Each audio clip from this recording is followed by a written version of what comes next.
Welcome to the Backstage Creative, the podcast that focuses on the people who work behind the scenes of theater. My name is Krista Copper. I love theater a lot, and I love to hear people's stories. I think there's something so wonderful about holding space for people and being a listener and asking questions, and listening to their stories and their wisdom. And that's what I hope to do on this podcast. I love the theater community. I've met so many incredible people being involved in the theater world. And so I hope that this podcast can contribute to the health of that community and can be a source of inspiration. And especially during a pandemic, especially in October of 2020, during an election year. I have a lot of goals for this podcast, and just one of them is that it can contribute and bring some good into a community that's struggling right now. Right, we're in the middle of a pandemic, and it's so many of us are out of work. I have been listening a lot to Brene Brown's podcast called Unlocking Us. If you don't know her or haven't heard of her, she has a lot of really good books in her podcast. And I heard a quote from her the other day that I don't know if it was from her or from someone else, but she said that at the end of every day and at the end of her life, she hopes that she has contributed more than she has criticized. And I think that's such a wonderful sentiment. And I think that's something so important during this time is how can we contribute more than we're criticizing. So yeah, I hope that this podcast can be something that's contributing to the health of a community that I love during a really weird time in history. One of the reasons I love to do this show so much is that it gives me an excuse to catch up with people who I've worked with in the past and who I've had the privilege of doing theater with in years past. So today is my conversation with Robbie Cowan, and he and I crossed paths at the New London Barn Playhouse a few summers ago in New Hampshire. And so it was fun to have an excuse to call him up and ask him to sit down and talk with me. So here we go. Here's my conversation with Robbie Cowan.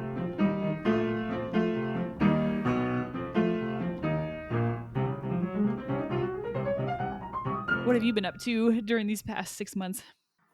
Well, I'm in New Hampshire right now, weirdly enough. And when everything started shutting down in New York on the 15th, I will always remember the date.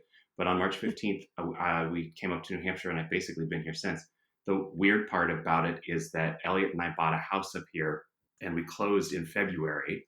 And the whole idea was that it was just going to be like a summer place that we would rent out in the winter for like skiers and stuff up here. And we were even worried about like closing on the house too soon, because it was like we knew we weren't going to get up here till May, and the timing of everything just worked out so incredibly. So we came up here in March and found a subletter for our place in New York, and we're like here now.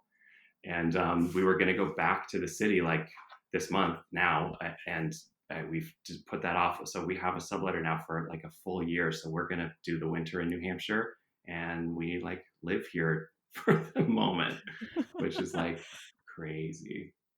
So did you buy it in New London? Yeah, we're like the next little town over, which is called Wilmot, but we're maybe 8 minutes away from the theater. Nice.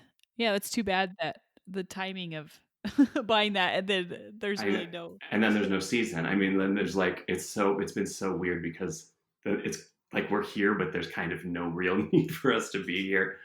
It's been kind of weird though, because like I've spent 5 summers up here now, and I feel like I know the area well and I know people around and stuff, but we're always so like in the bubble of the theater that we've never really engaged with the community. So it's been kind of a weird, fun thing to just like live in a place that is like pretty small and rural and out of the way, already having some roots here and knowing some people, but like getting to connect and interact with the community in a different way.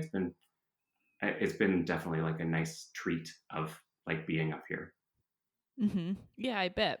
And then you did something with New London fairly recently. You guys did like Sunset Boulevard or something? Yeah. We did like a radio play, and we did it on the stage, and it was sort of like Keith and Elliot's grand plan to basically be able to say that the theater produced something this summer, so that they can say that the theater is like continuously operating. Yeah, we did it as like a one-off live radio event. And there were, I think, six of us, 7 of us on stage, all like spaced out and spread out. And then there was a local radio station that came and like took the feed and then put it on the radio and then also streamed it. And then they like rebroadcast it, and now it's like it lives on the internet, of course. But I did like all the like sound effects and like door closings and typewriters and stuff for that, which was kind of a fun little trip. And it was like nice to like be in a theater again. I've I follow a lot of theaters on Instagram and Facebook, and it's been interesting to see the ideas that theaters have come up with to still engage with audiences. Did you feel that what you guys did was effective? Yeah. Well, for one, I mean, the theater was like, so you could listen on the radio, right? But the radio also has a streaming component, and the online stream for this radio station overloaded. It like caps out at 500 listeners, and they capped it out, and people kept telling us afterwards, like, oh, I tried to get on to listen, but I kept getting bumped, or I couldn't get on because we hit that 500 person cap, and like the radio people didn't even know that there was a cap on their online streaming because like when has this small town classical station ever had 500 people trying to stream online? There definitely were like people listening. That might have been also people not in this community. Presumably, like if they were listening online, they weren't local because they weren't listening on like the actual radio. I see weirdly like because I live with Elliot, who is the managing director. Is like I see a weird side of the administrative world of the theater and just how hard they're trying to work to interact with audiences and also raise money because it's just so hard to keep an arts organization alive in the first place, much less when you're not producing anything. But amazingly, they've been able to like balance the budget and raise some money, and they're like doing some big projects coming up to really like forge the theater ahead, which I guess is pretty exciting. And it's great that they have a community that is willing to support that. Yeah, for sure. I've tried to, tune into different productions that theaters have done, and it's just different. And I've been trying to, like support things, but I found it to be hard to watch something online for theater. I don't know.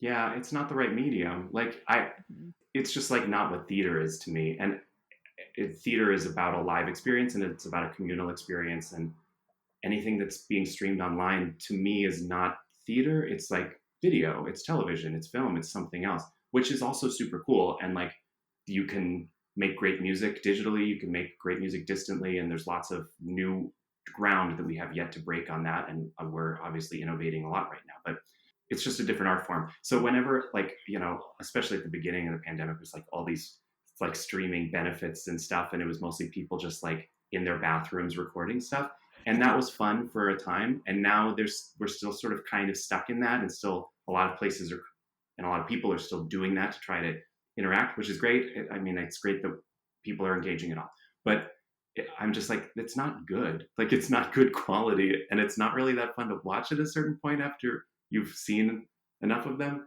So I don't know. I don't know how we get past that, but I am with you. It's like I've kind of seen that, so I just want to see something new or interesting.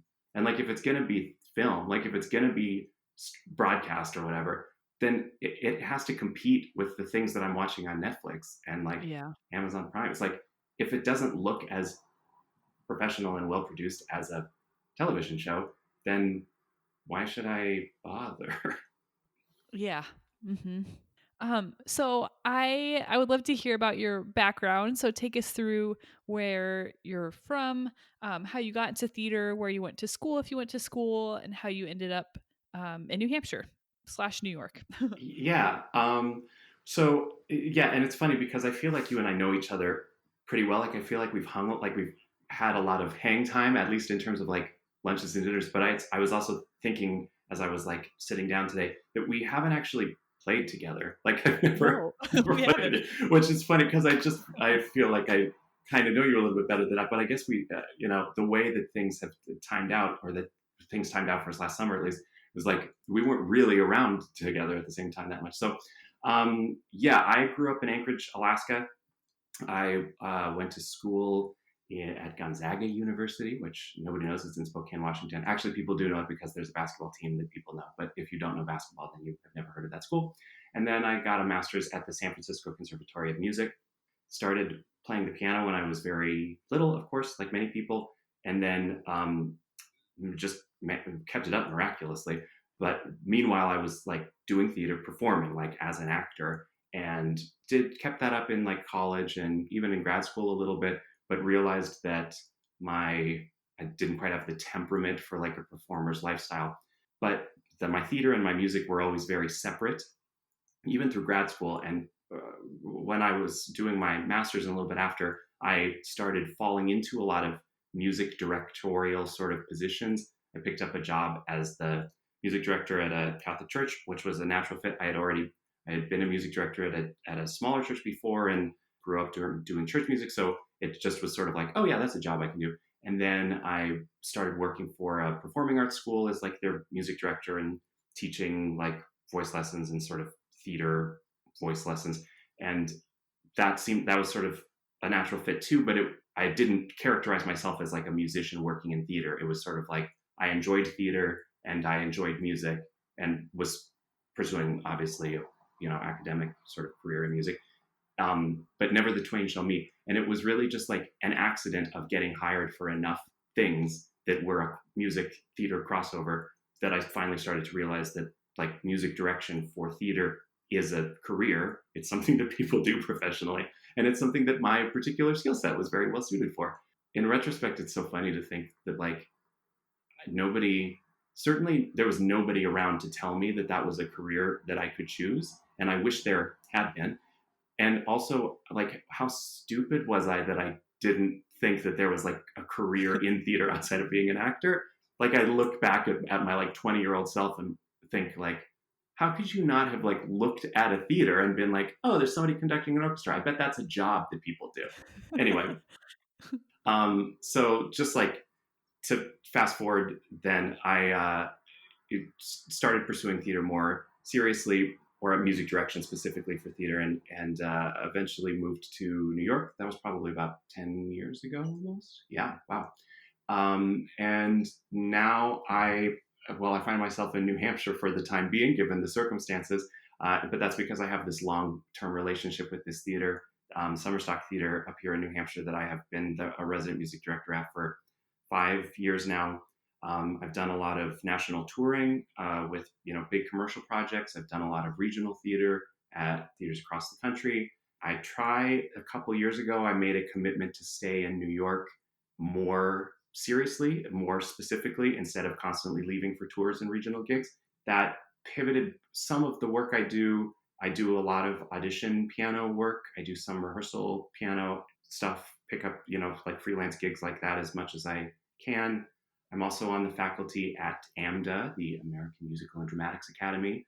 I do a lot of private coaching for mostly audition prep, but also for like, I work with a company that focuses on getting high school students into like really high level musical theater programs for college. I work with some other college programs as a coach, accompanist, and freelance, to piece it all together. And then on top of that, I also do a lot of work I still sing quite a bit, and I have a lot of background and training in classical voice. So I work as a choral musician. I do some subbing as a choral musician. I'm a full-time, a permanent chorister at Marble Collegiate Church, which is this incredible 24 voice professional choir at this like random little church on Fifth Avenue. That's one of actually the oldest churches in New York. It's an incredible gig that has nothing to do with theater. And I'm always so grateful to have like additional musical outlets. And yeah, and that's sort of what freelancing in New York looks like. And then summers in New Hampshire, usually. And now I find myself in New Hampshire until New York is a more viable place to be a freelancer again. Yeah. Yeah, I can relate to a lot of your story of just, going to school and not realizing that theater is like a viable career option. And not only that, like at least for me, a lot of my theater gigs are some of my highest paying gigs. So Mm.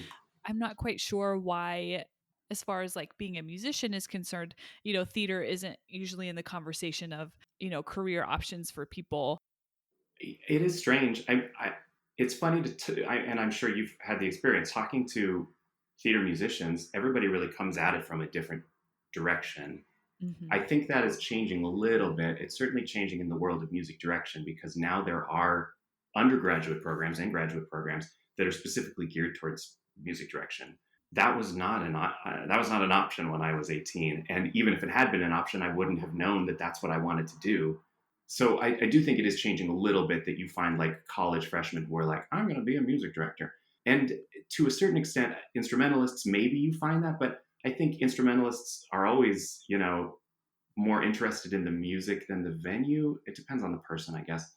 I always think of reed doublers specifically because like reed doubling is so specific to theater and Hmm. totally useless in almost every other type of music. I mean, it's great to like play other instruments or whatever, but if you're a reed player in theater, you have to play 8 instruments like at a professional level. Otherwise, you're just not competitive. And probably more than that. I mean, you probably play like 20 things. I don't know, like a micro piccolo or whatever instrument they manage to like throw into a show.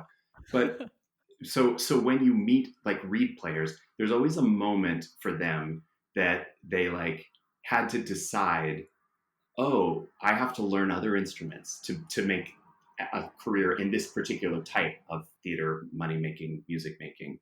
And then the people who don't do that, they like, they go to their symphony orchestras or they go play jazz or whatever it is they're going to do. But the theater people, it's always like, oh, yeah, I was studying clarinet in my undergrad and I could play saxophone because like saxophone's easy, I guess. And then they're like, oh, maybe if I learn the flute, then I can play for the musical. And then they realize, oh, but I also have to play like a little bit of oboe just in case a double calls for it. And then all of a sudden they like play 6 saxophones and 3 clarinets and 2 flutes. And they just have that bag of tricks by the time they're, like graduated from college because that's the way you stay competitive. I hope it becomes more of a thing to talk about musicians like, hey, you can, spend all of this money and all this time auditioning for professional symphonies, or you could do theater. It's just there's so much you can do in music, and I think, especially with young people, all those options. Like you said, singing in a church choir, and there's so many ways to kind of cobble together a music life.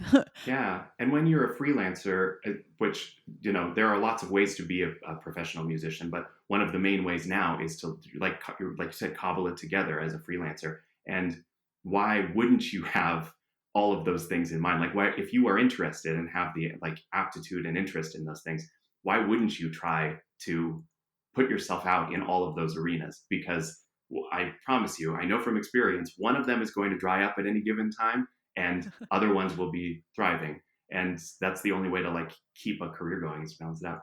Did you ever feel like in your academic career as a musician that what was it that theater wasn't really discussed as like an option, or was there like a stigma? Did you ever feel like there was a little bit of a stigma on theater playing? Yeah, absolutely. When I was an undergrad, the first show that I did was because no one else in the bass section wanted to do it. They went down the Yeah, line, "Do you want to do the musical?" And people like scoffed at it, and I yeah, was like, "Well, sure. If no one else wants to do that, sounds like fun. I'll do it." And then they're like, "Oh, it pays," and I was like, "That's amazing." yeah. But yeah, definitely a stigma involved with like pop, easy, yeah. Yeah. And it's funny, like even amongst like classical musicians, there's this thing of like, oh, well, you can slum it and do pop music. Like you can play bar band gigs or whatever, because like, oh, we get it. That's just how we have to slum. But there's something weird about theater where it's like, oh, I would never do that. There is Mhm. like a bit of a pretension, especially in a particular type of like academic musical setting. My master's is actually in vocal performance, and that department, as I think most vocal performance departments in conservatories are, is just opera. Like it's 100% an opera program. And the expectation is that basically after you leave that program, you get into a young artist program or an apprenticeship at a major opera house. And then that leads to like a fest contract in Germany. And then that leads to some minor roles in the States. And then eventually, by the time you're like 45 or whatever, you might play like a major role in an A house. And the fact of the matter is that that happens for like 0.001% of the people who actually pursue that path, that career. And it seems so bizarre to me that conservatories and colleges just sort of focus everybody on one path, that one idea of how it's Mhm. going to be, to the exclusion of any other possible idea of how it could be. I remember a friend of mine who basically like a sort of mezzo who there aren't a lot of operatic roles for. And she was like not particular. She never thought of herself as particularly well suited for an opera career. But she was like, there's so much art song written for her voice or temperament or whatever. And she was like, I just want to be like a recitalist. That's sort of what I want to do. Now, of course, being a recitalist maybe has even fewer job opportunities than being an opera star. But she was like, I know I'm not going to be an opera singer, so I'm not going to engage in this sort of like opera culture of conservatory. I want to be like a recitalist of like the classical vocal route. And even for that, which to me, to any reasonable person, seems so opera adjacent. Like it seems so in the vein of like what a vocal performance major should be. It's like so obvious. But even she had trouble making her way in that department because people were like, "Oh, well, just sing in the opera," and she's like, "I'm not an opera singer. I'm not going to do that." And that was so confounding to the like conservatory musician types. Yeah, looking back on my education, there's a lot of just kind of like subtle hints of like, oh, like it's just easy music. And I don't know. I mean, some of this theater stuff I've played has been really, really hard and Yeah. required a lot of technique and like stamina to play shows. So yeah, I don't know how that stigma kind of got started in the music world, but Yeah, it is curious. anyway, let's talk about touring because I think touring. I love to talk to people who have toured because I think it's such an interesting. Just to me, it just sounds adventurous. You know, like a Mm. lot of maybe like mishaps and stories and whatnot. But what do you think? What would you say maybe some of the pros are of touring, and what are some of the cons maybe that you found when you were touring? I love touring theater, and it's such a, you're like, I mean, like you said, it's a very weird, bizarre microcosm of the industry, and there's nothing quite like it. Have you done any theater touring? No, I've applied a lot, but I haven't been able to get my foot in the door with that. Yeah, it is a weird and beautiful little thing, and it is not for everybody. For some people, it's just like a great world, and for some people, they can't last a month. I have taken to it very well. I also think that there's like some sustainability issues. You know, you can't really live an untethered life like that for your entire life, or I mean, some people do, and some people can. I mean, I know like a lot of like cruise ship musicians who are 70 and have been doing it for 50 years. So it's not that you can't do it, but I think for most people, there's a certain point where you like want to live in a place and where you want to know that you will be able to see your friends on a regular basis and like be able to participate in the life events of your friends and family and stuff. And the touring, because of the schedule and the weirdness and the necessity of being there at certain times in certain places, precludes a lot of that. As a musician, touring is a great balance of like routine and structure and also novelty and variety, because even though you're playing the same show every night, and that can be in its way sort of like mechanical, you're in a different place every month or week or day, depending on your schedule and the style of tour you're doing. So there's something kind of weird and wonderful about playing the same show in a different place, and you know it and you're doing the same thing, and it kind of all looks the same when you're in the midst of it. But just being in new environments and new places makes it seem a little less mundane or a little less repetitive.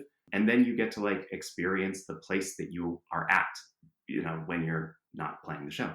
So the travel aspect of it is incredible, and you form really tight knit bonds with the people you travel with because you are constantly in the situation of being in a new city, a new situation, a new place, and not knowing where anything is or how to get anywhere. And so you just really rely on the people that you're with, and you sort of form these bonds and these bubbles. And I have lots of relationships from different tours that have lasted long beyond the end of the show in a way that, you know, theater is always like that. It's always like very close relationships that happen very quickly. But there's something about touring that really solidifies that even more. And I have so many friends from touring that I'm still close to in that way. But you know, of course, the downside is just not being able to go home at night, which for some people is totally a bridge too far. You know, some people can't deal with that, or at least can't deal with that long term. Mhm. This is a really wide question, but was there anything that you learned from touring, either like about yourself, or about playing, or about personal care, or about relationships with people that you like helped you once you left the touring game? Yeah, that is a wide question. I mean, the answer is yes in like literally all of those arenas and for a variety of different reasons. I mean, I've done like one-nighter tours, one-nighter schedules where you're, traveling on a bus during the day to get to the theater at night, and you're doing that day after day after day. And sometimes you're traveling as much as like 400 or 500 miles by bus. So you're getting up at 5, 6 a.m. to be able to get to the next town by 2 or 3 in the afternoon so that you can do a sound check in the afternoon very quickly before you put the show up at 7. And that schedule is like super grueling. So you start to build routines and you find the things that work for you and the things that don't. And everybody has their own like bizarre rituals and schedules that they do. And certainly I have a skill that is maybe lessening over the years now that I've been away from touring for a little bit, but I can kind of sleep anywhere and in most any position because you do a lot of sleeping on a motor coach. And people like bring full on futons that they lay out on the floor. And being on a tour bus at 7 a.m. on any given morning is insane. People are just like stretched over chairs, they're on the floor, people are like bent over backwards. Anything that they can do to like rest themselves in a way that will make it possible for them to get a little bit of sleep while they're on the road. I sleep really well on moving vehicles, and I can sleep curled up into a little ball on in a motor coach seat. And those are life skills, I suppose. I've had like long distance relationships. I have tried to maintain through touring, some that have been super successful and some that have been super not. And that is like a life lesson to see like what you can handle, what you can deal with in that. And then musically, I mean, my first tour, I was the MD for this production of Damn Yankees, and it was like a very busted ass bus and truck. Like it was the lowest of the low. It was not a Broadway transfer. It was just like its own production, and it was an entirely one-nighter schedule. We had one stop that was like 3 nights, like one long weekend in Boise, Idaho, and other than that, it was one-nighters for I think 4 months or so, solid through. And the places we were playing were like small little towns, like bizarre little abandoned theaters that had been somehow renovated just enough to be able to get our show in. That was in retrospect, it's totally crazy. But musically, it was an experience that I was totally unprepared for. In retrospect, it was like I was in way over my head. And part of that was I was a music director, but I was working under this music supervisor who was a friend and I had worked on a couple of shows with before and still is a friend. He's a fantastic guy. He sort of sold it to me as like, okay, you're going to conduct the show on the road. You'll be the music director, but you don't have to worry about a thing. He was very low key, laid back about stuff, and which is I should have known. That's always his style. And like on the first day of rehearsal, I had basically done no prep because I knew how to play the score, but I hadn't really prepped the show as a music director because I had been told by the supervisor, like, you don't have to worry about anything. You're just going to come in, you're going to accompany rehearsals, and then we'll send you out on the road. You conduct the show. That's it. Like low stress, nothing to worry about. But the first day of rehearsals, he's like, okay, so I'll be over in this other room with working with principals, and you'll take the chorus, and you'll just like work through the chorus material with them. And I was like, what do you mean like work through the chorus material? And he's like, well, like teach them the parts. I'm like, okay, sure, that's fine. Like that we can handle this. And I was like, great. Do you have like a breakdown of vocal tracking, or like who's going to sing what when, who's on what part in which part of the chorus? And he's like, oh no, you just figure it out, like make it up as you go along. And I was like, first of all, that might be how he works, and it's worked great for him, obviously, but that is not how I work. Day one of rehearsal, I walk in knowing every single note that everyone's going to sing for the entire show. So I was just like, I see. And that was day one of rehearsals, and like it only escalated from there. When the band, we were like maybe like 2 weeks into rehearsal or so with the cast, right? So we haven't seen the band yet, and the band's been hired, and we know like it's going to be an 8-piece. so I'm starting to feel like, I've got my feet under me a little bit more. Like a couple weeks in, like I sort of see how things are going. I'm not quite so like underwater. And he's like, yeah, things are going pretty well.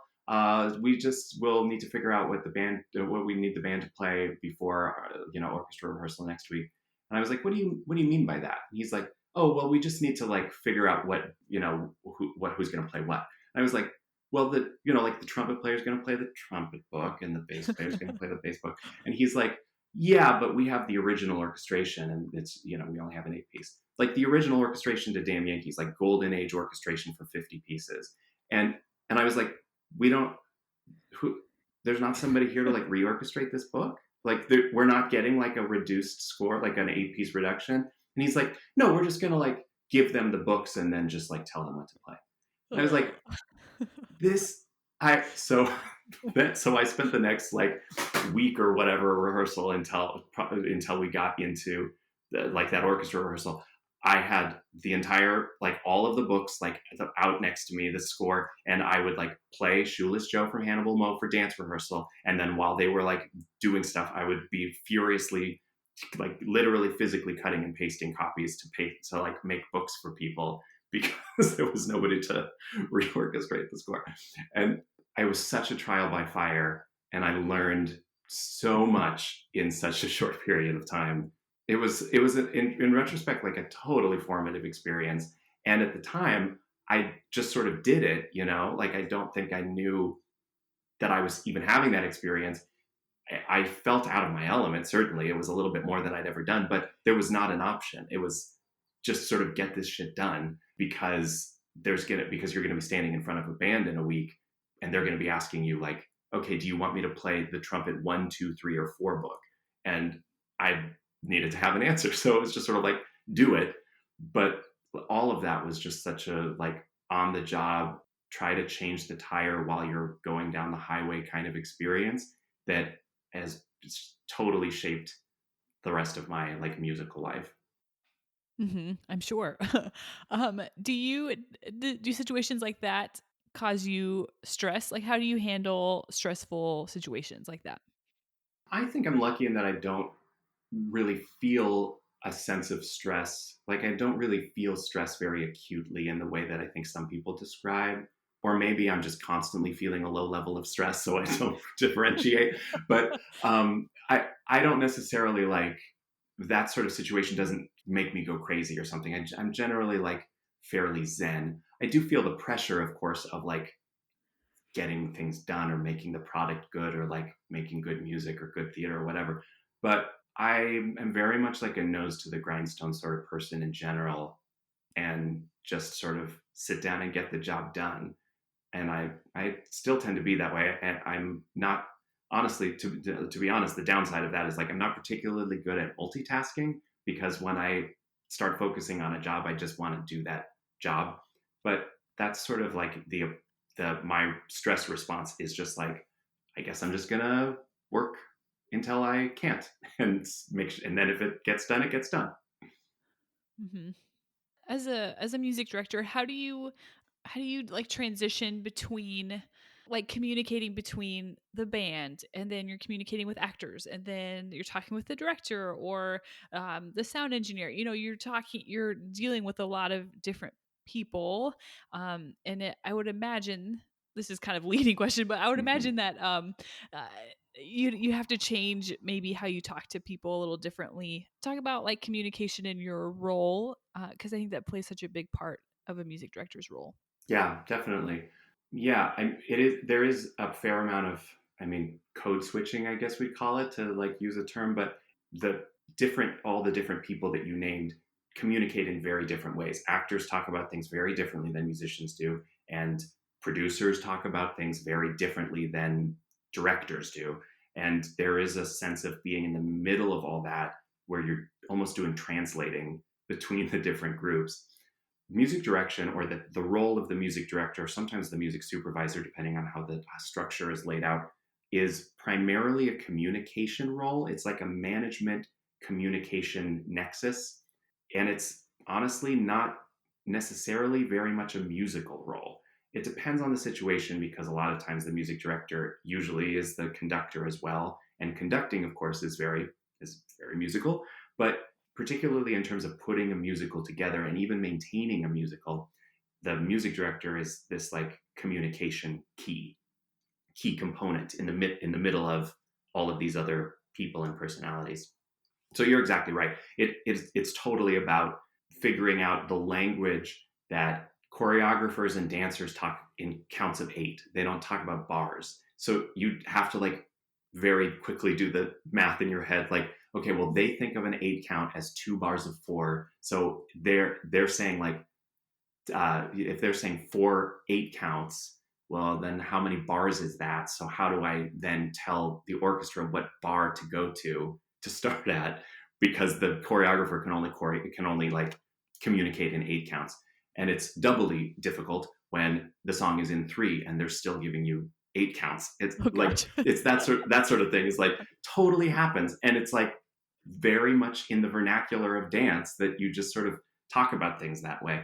Or, for instance, trying to explain to a producer why your double reed players need to be reimbursed for the reeds that they're using. It's like, well, they spend a lot of time and energy built making those things, like custom making their own reeds most of the time. And that's some time and energy that should be reimbursed. And to a producer, it's like they just stick the instrument in their face and noise comes out. That isn't that how it works. So there's definitely being a referee in some places, being a translator at sometimes, and sort of facilitating all of that communication.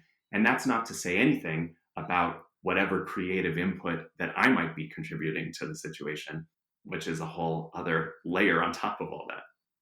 Yeah, I'm sure that that's really helpful to have like a at least having like a vocal background so that you are comfortable with like music and voice, and then yeah, learning how to talk to all the other people.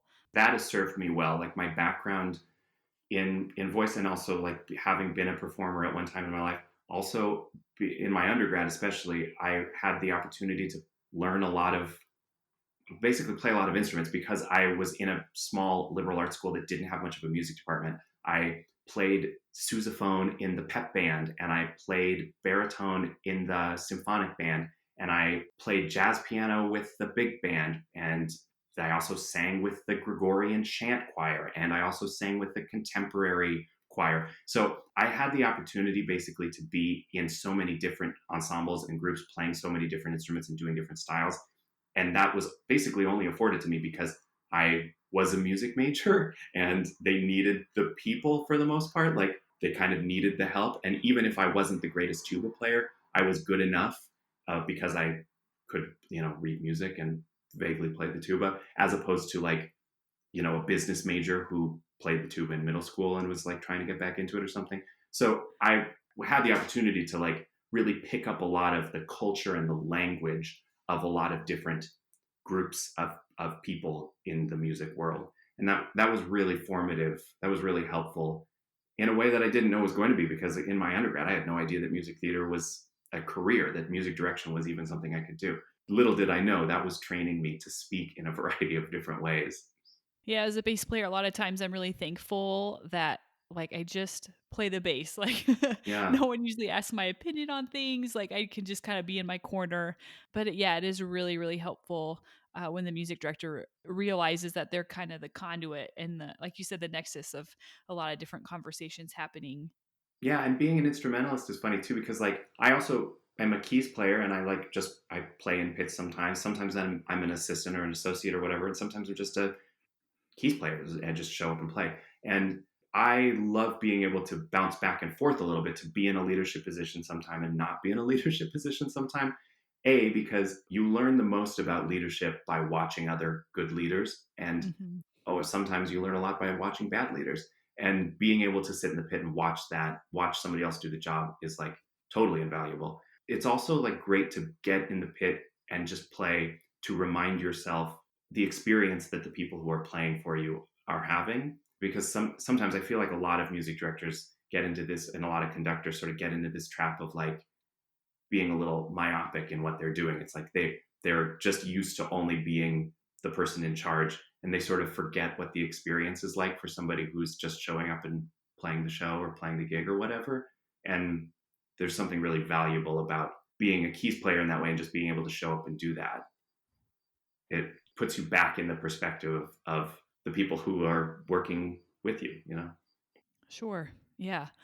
When you're hiring musicians, when you're trying to fill a pit, what are some things that you look for when you're in charge of hiring? I've done a little bit of contracting for. I do contracting for the Barn now here in New London, and well, as you know, but and then I've also done some contracting here and there for some other groups, and it's again the contractor position is in a way kind of a communication like conduit. It's like the person who is communicating what the producer is setting the parameters as in terms of budget and pit size, and what the music director or the conductor is asking for in terms of players and music, and then sort of translating all of that into a line of communication with the people who are actually going to be playing the music. So obviously, like with anything, it's I always go to my network first. Like there's always the players that I've played with and have enjoyed playing with that I go to and ask if they are interested and available in the gig. And then of course then that branches out into what if I haven't found that person yet, then I go to other people whose opinion I know and trust and respect, and then ask them for their recommendations and so on and so forth. And then occasionally it goes to a place where it's like, well, I can't find the person that I need, or it's a very specific skill set or something. And so then it becomes like a post in, playbill.com or one of the other sites where people post for these things, or it's one of some of the Facebook groups that exist for that. To answer your question more specifically, that situation where I'm getting sort of like responses from people who are totally new to me, the things that sort of catch my eye in terms of like wanting to know more about them or play with them or hear how they play is it's a little bit about resume, right? It's a little bit of like, if it's a show that I'm hiring for, which for what I do it always is, have they played a lot? Who else have they played with? Do I know other people who they've played with? Do I know other theaters that they've played at? Sometimes checking references or checking people. I tend less to call like anonymous or random references and more just look at a resume and say, oh, they played at such and such a theater. I know the music director who worked on the show before them. So even if they didn't play with them, that music director maybe crossed over with them at some point, would be able to say, oh yeah, they were a cool hang, or oh, I saw that show and they totally messed it up, So it's a little bit of like checking the network in that way. Looking at something in the resume, seeing that there's some experience there is helpful. I do if somebody is totally new to me, I will check their clips or whatever it is that they have online, their YouTube, their website, their audio, and CDs and stuff they have. That tends to be a little less important than just getting a good reference from somebody whose opinion I trust, because it's really hard in a recording to know everything that happened up to that point, to understand, like, did they just get this one really good take and they were a mess the entire time leading up to it? But there is sometimes an element of like just needing to check and make sure that there is enough technical facility to execute whatever it is in the particular book that we're talking about. I also I also usually call a person, like if I'm looking to hire a person for a gig, I tend to want to have a phone conversation with them, mostly for them to ask questions from me about what the gig is, because gigs are also weird and so specific. And I know as a freelancer that a lot of times I don't always know what I'm getting into. So I feel like as a contractor, like I was saying, it's such a conduit, it's such a communicative linchpin position that, it's not like that player can call a producer and ask, hey, should I be wearing like orchestra blacks for this or something else? There's those sorts of like stupid questions, or like, hey, what is this venue? Is this like a theater or are we doing this at a bar? Having those stupid questions is not really something that a player can really ask anybody except for the contractor. So I think that it's kind of important to like let people know, potentially people that are potentially working for you, how to open that channel of communication, because it will just make the gig better for everyone. And then last but certainly not least, I especially in recent years have really tried to go out of my way to find players who aren't in my network, because I'm very aware that my network tends to look a lot like me. Like most of, not all of the music directors I know well, but most of the music directors I know well are like white gay guys in their 30s, which is me. So the people that they tend to also know and play with are like also like white gays in their 30s, even amongst instrumentalists. So I have made more of an effort to try and like particularly find women, because as you know, like women are so underrepresented in orchestra pits constantly. And so I have made it a little bit more of an effort to try to make sure that I'm including those people in my network when I'm thinking about hiring, because it is so easy to just turn to like the other dude that I know, the other dudes I know, and it becomes, you know, like increasingly myopic in that way. So that has also been a priority, especially lately, to like reach out of the network a little bit and find friends of friends who I might not otherwise find. Yeah, I'm glad you brought that up. Katie Sigmund, she who also works at the barn and who I've had on this podcast, so check her episode out. And also, she was my connection to you as well, as I recall, right? Mhm. Because you guys had worked together at maybe the Palace or somewhere else. Yeah, the Palace. Yeah, and I think, and that's how I was connected to you originally, was because I think I went to Katie and said like, who do we know? Mhm. And I'll never forget, like, we were playing at the New London Barn, and, we were sitting under the tree, we had just eaten a meal. There were 4, women, and we were all sitting at the table, and we were all musicians, and we were just talking, and it struck me, like, I've never had a conversation with 4 professional musicians who are women. Wow. And so that I'm so thankful that that's something that you do, and I'm thankful that it's not like a big thing. Like you just do it. Like I think sometimes when people hire women or people of color or whatnot, it's like, oh, look at us, we have a black person in the pit. Whereas I just appreciate people who just do it and don't make it a thing, but just actively try to hire people who are underrepresented. So thank Yeah, you. and and then the flip side of it too is that like when it does become a weird thing, then it's like there's certainly a thing.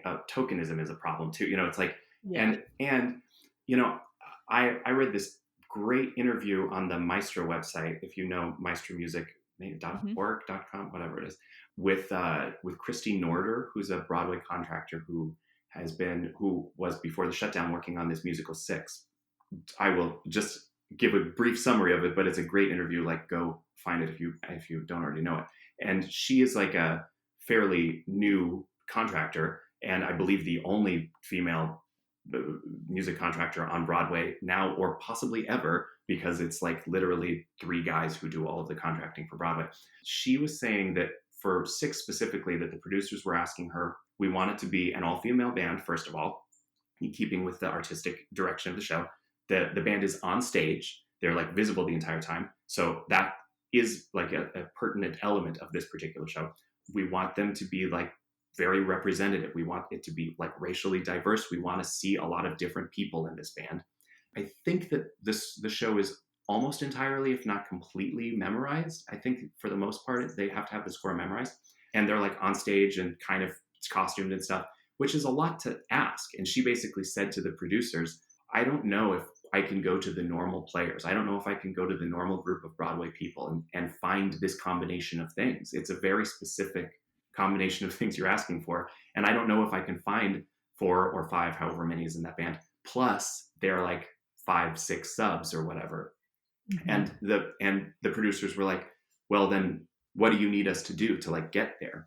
And she came up with this idea for like a boot camp where she gets players from maybe other disciplines, basically players who haven't played theater a lot or haven't played Broadway or haven't done a lot of like theatrical playing, and pay them like their hourly rate, but not to play, literally just to like sit and have a master class on, this is how you sign in, this is who you tell when you're having a sub come in, this is how you like prep your subs, this sort of like protocol of how to succeed in Broadway theater. And that was like an earth-shattering sort of moment of seeing that seeing that interview, because I realized how much it's not just a matter of finding the people, it's a matter of setting everyone up in your band for success. If you start getting into this realm of like, well, I just need to like hire another woman for this band, that's not helping anyone, because you're going to end up with somebody who is not ready or qualified or like can't hack it.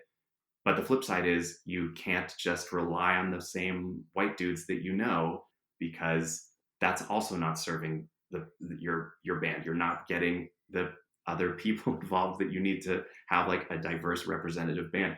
I mean, we're in a very interesting time with all of this, and it's something that's hopefully constantly on everyone's mind who does any sort of hiring in any regard. But the idea that like you can't just throw a bunch of people in a band and expect it to work, that you have to set it up for success, was like really revelatory to me. How do you feel like you try to do that with bands that you hire? I don't know, and I don't know if I succeed. I mean, it changes from show to show, and I mean, I don't know what my track record is. Like as a contractor, I feel like I'm still a little bit of a fledgling at that. I have done it a couple of years now for the barn, and as a matter of necessity, I've contracted tons of shows that I have been the music director for as well. That just because there is no outside contractor, and so I just have to like find the people to hire. I've also contracted for some choruses. I've done some like choral contracting, and I've also obviously been involved in a lot of casting as well, which is not the same, but it's kind of the same. Like the casting director is sort of the actor version of the contractor to the musician. I think there's sort of like parallelisms there. But all of that is to say that like I don't have a ton of experience, and certainly my experience is not at a Broadway level or even necessarily at a large scale level. It's usually contracting bands that are less than say 8 pieces. But part of that I think is like screening for experience a little bit is a factor, because somebody who has done a show already knows how a show works. It's like it's very weird to sit through a 15-minute long book scene and then be ready to just play again, and to know that you kind of have to like zone out enough that you aren't being bored by the repetitive dialogue night after night, but at the same time be alert enough and focused enough that when you pick up the instrument again, you're ready to go as soon as the downbeat happens. Yeah. It's weird, and it's not something that anybody experiences in other types of playing music. So if you haven't done it before, there's a high likelihood of failure there. I've definitely hired people for shows that haven't played theater before, and I do feel like in those situations I have taken a little bit more of a hand in making sure that they know what they're in for, both before the process, like before they even sign the contract, and then at every step along the way. I also try, as a music director in general, to be like very clear about expectations in a way that I don't feel like other music directors I've played for are always. I tend to, at the end of a show, not always, it depends on the situation, but at the end of the show, I will usually say thank you to the band and also remind them of when the next call is, which I think to a lot of people seems like overkill, because they're like, yeah, I know there's a matinee tomorrow. You don't have to remind me. But I always feel like just just putting that little extra push out of like, hey guys, don't forget to show up for the matinee tomorrow. It makes me feel a little better that they're actually going to show up. This is not really a good answer to your question, because I didn't contract this band, but I was playing a show and somebody else had hired the band, somebody who was in the administration of the theater and not particularly a musician. And they hired a reed player who was a PhD candidate in clarinet. And she was a stellar clarinet player, like phenomenal. But she could not play the flute to save her life. And there was a lot of flute in that book. And it was just like, it was horrendous. And so, and not only that, but like, there is a bit of a difference between like orchestral clarinet and like symphonic, like that symphonic sound versus like theater clarinet. And she was always like very covered, like very mellow, beautiful tone, but like trying to sort of like couch her sound in a section. But it was like solo clarinet. I was like, play loud, just play louder. It was like so I only got through one, maybe two rehearsals with her, And it was just immediately clear that she was not going to be able to do the job. There was a moment, I think it was after that first rehearsal that I like took her aside afterwards, and I was like, "So this is like going to be a problem." She was like, "Yeah, I haven't played flute for a while, but I've been working on it, and I think I'll be able to work it up." And I was like, we have like we have a Zitz probe. We have like maybe there was another rehearsal, but I was like, we have a Zitz probe tomorrow, and then tech next week, and then the show goes up. Like the rehearsal process for a show for a band is infinitesimal. And she was like, "Oh yeah, yeah, okay." So like she wasn't super, I don't know, aware. She had played shows before, but only like just on clarinet books. There was a moment of like, do I just cut my losses with this person and let her go, or like try to sort of like get something from her, like try to make this work, because finding a reed doubler at short notice is certainly not easy. But at the end of the day, like the only option was just sort of to let her go and get somebody who could actually play the flute. Not to mention the saxophone. Oh, I didn't even remember the saxophone until just now. God. Um, but that was definitely an example of not doing that. Like I wasn't able to set that band up for success, and if I had contracted it, I would never have hired somebody who is obviously not a reed doubler. But given that situation, I wasn't able to help her. Like I wasn't able to get her to the place where she needed to be. And I certainly don't look at that as a personal failing entirely, because I was stuck with a bad situation. But it would have been nice to have been able to work more through that. But there certainly wasn't time. Yeah, yeah, there are so many things. As you're talking, I was kind of thinking through all just like the little tiny things that, like skills that you need, or at least have a foundation for to play in a pit that maybe you don't realize when you're beginning. Yeah. Yeah, and the people who do it take it for granted. Hmm. So you end up with this situation where you have people who just don't know that it's like, okay, well, what do I? Oh, it's a dress rehearsal. So do I like have to wear my like pit blacks at a dress rehearsal? And that changes show to show. But for the most part, no, nobody cares if there's no audience. You don't like we don't need you to be in pit blacks just for, I don't know, the actors, so that they don't like look down into the pit and see somebody wearing jeans. But how would you know that? It's called a dress rehearsal, so I should show up in the proper dress.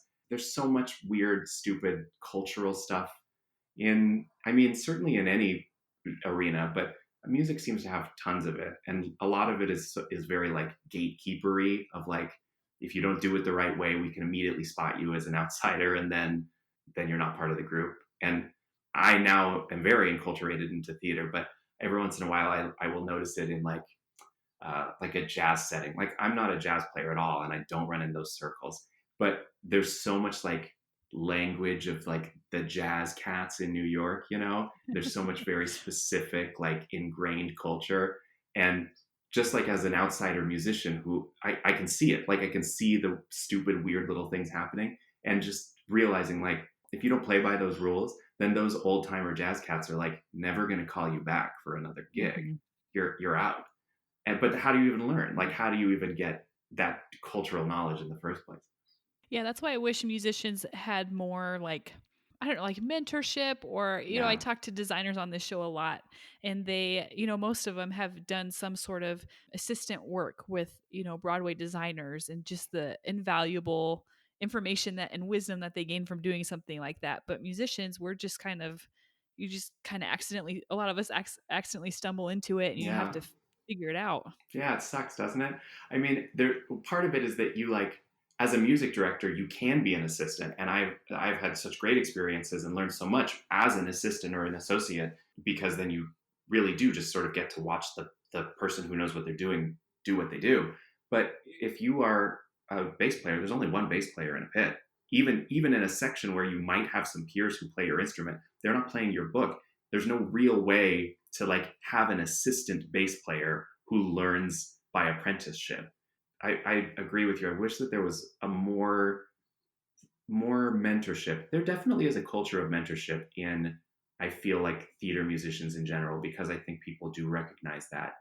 But if there was a way to formalize it a little bit more, especially formalize it in a way that could get those apprentices and assistants and associates paid so that they could afford to actually, Mm. learn the skills.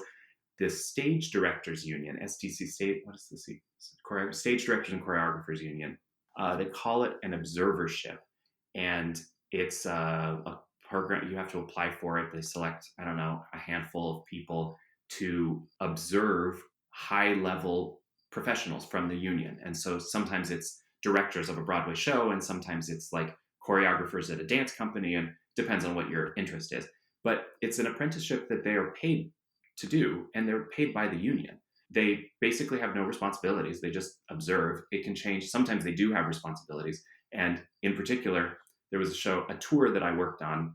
So on Broadway, so I did the show Bullets Over Broadway, which was directed and choreographed by Susan Stroman, great Susan Stroman, a household name in the theater industry, like one of the most respected director choreographers. So she had an observer through SDC who worked with her like through the Broadway process.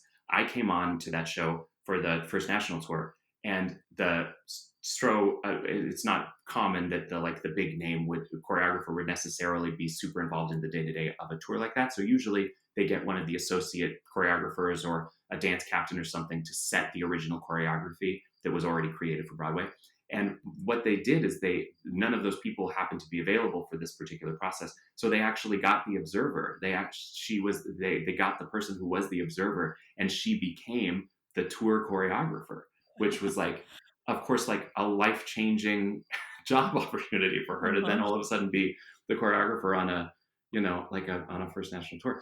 But like, why doesn't the musicians union have that? Why isn't there like an observership, apprenticeship, mentorship program in the musicians union? It's so easy. Mhm. Why doesn't it exist? Yeah. Yeah, someone needs to be working on that when we're Yeah, all locked down. exactly. Yeah, when we can actually, do theater and music again. Yeah, yeah. Great. I have one final question.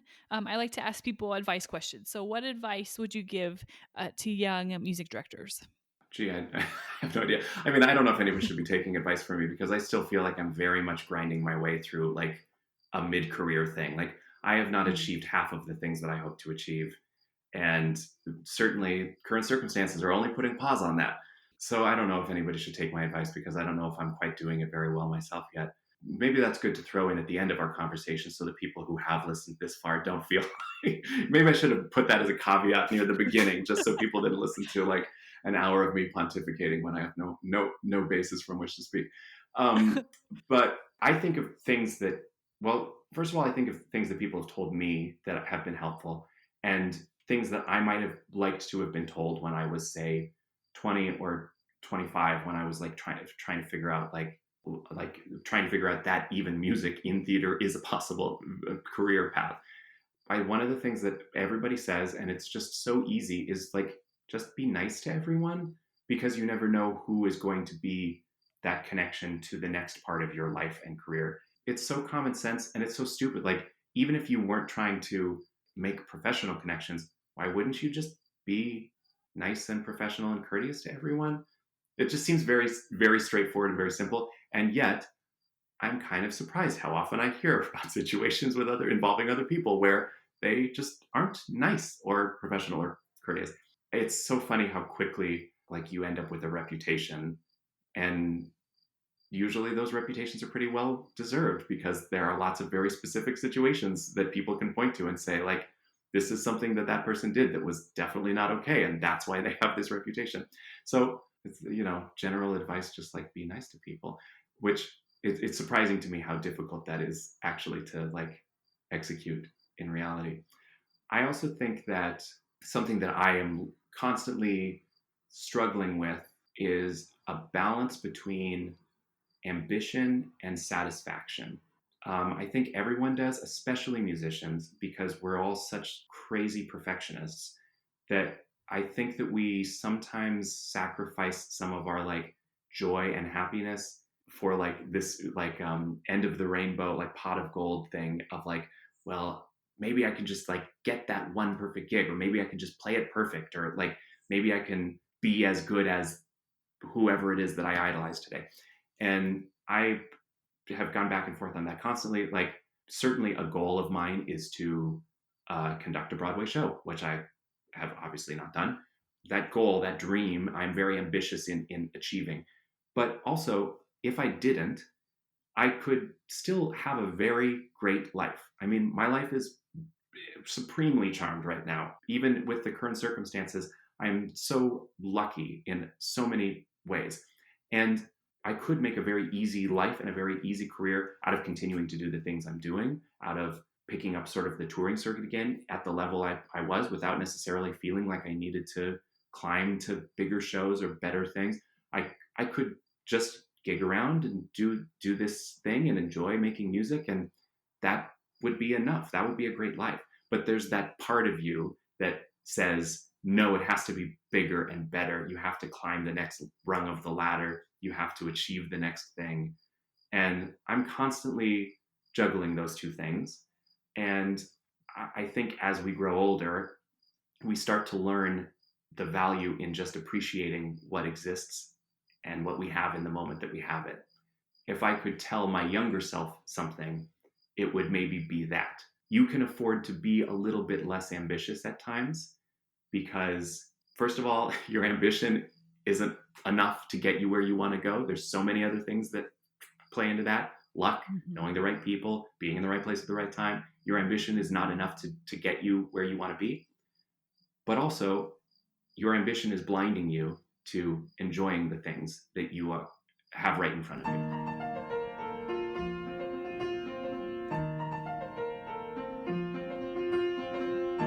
The music for the Backstage Creative was improvised and performed by Ian Leroy, and the logo was designed by Zach Rimbold.